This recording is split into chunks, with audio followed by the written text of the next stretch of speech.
Hi everyone, this is Alexis. I'm so excited to have you join me in exploring diversity in writing. Today's video features Haruki Murakami. He's a praised Japanese author who's actually still living at the time of this video.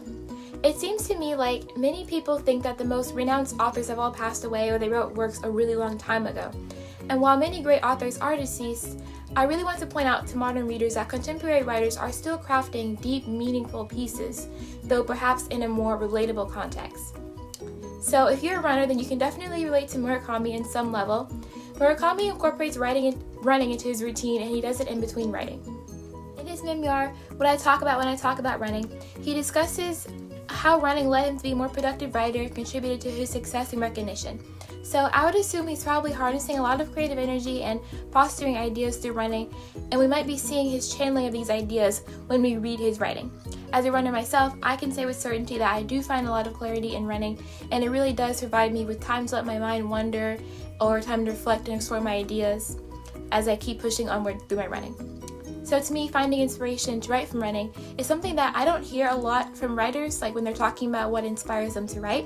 Perhaps this is something more seen in modern writers, but even if it's not, it still goes to show that you can find creativity and inspiration from everyday activities, hobbies, or just something that you love and enjoy doing, and just letting your mind wander freely with no restraints. Okay, so the next thing I want to highlight about Murakami is his influences and how they affect his writing. He actually has a diverse array of influences in other authors, including Dostoevsky and Kafka, as well as some non-tangible influences like jazz music. If you didn't know, he actually used to own a jazz club before he sold it, after having an epiphany at a baseball stadium that led him to dedicate himself fully to his writing. So going back to the authors that influenced Murakami, if you've ever read any of Kafka's pieces, you'll notice some elements like alienation and magical realism and absurdities that led to the term Kafkaesque, being for pieces that follow these characteristics.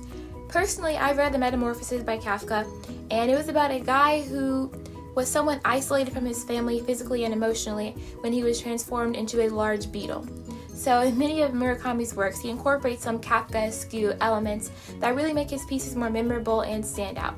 For instance, in his 2000 work titled After the Quake, Murakami recounts the story of a man who's under the impression that a large frog is taking over the city of Tokyo.